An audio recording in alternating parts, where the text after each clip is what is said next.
land of Shinar and settled there. They said to one another, "Come, let us make bricks and burn them thoroughly." And they used bricks for stone, and they used tar for mortar. They said, "Come, let us build ourselves a city, and a tower whose top will reach into heaven, and let us make for ourselves a name.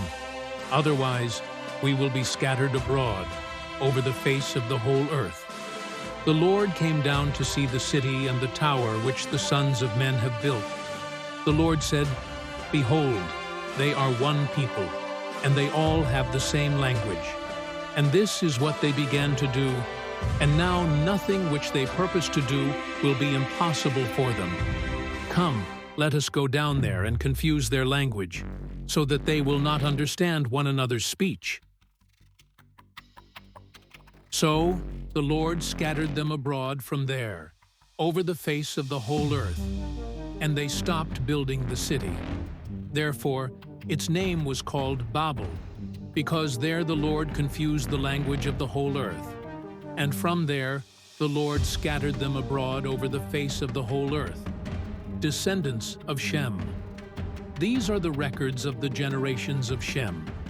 Shem was 100 years old and became the father of Arpachshad.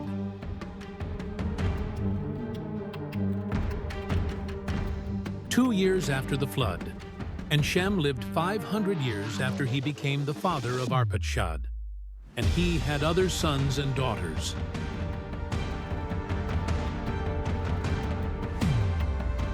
Arpachshad lived 35 years and became the father of Shelah.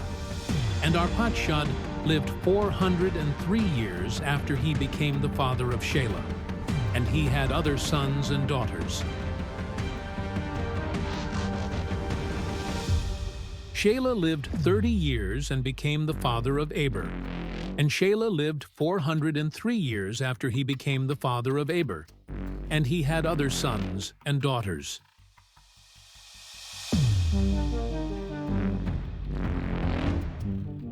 Eber lived 34 years and became the father of Peleg.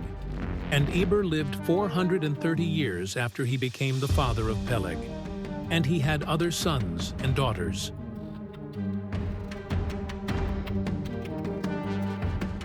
Peleg lived 30 years and became the father of Roi. And Peleg lived 209 years after he became the father of Roi, and he had other sons and daughters.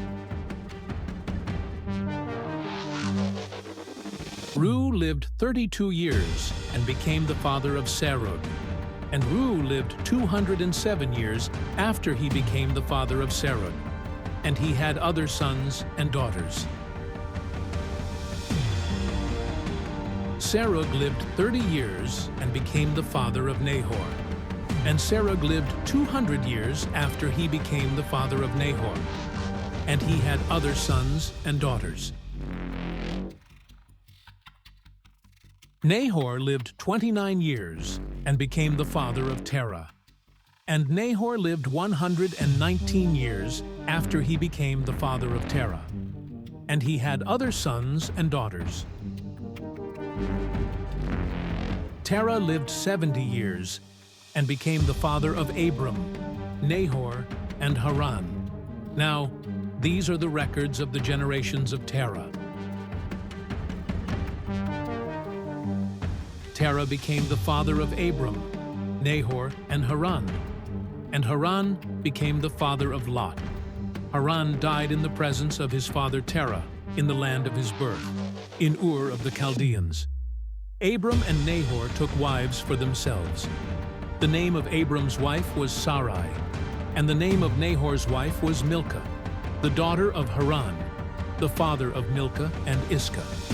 Sarai was barren. She had no child.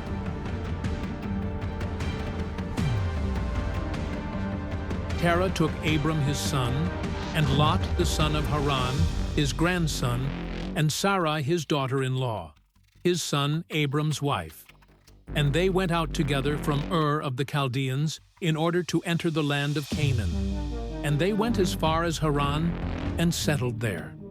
The days of Terah were 205 years, and Terah died in Haran.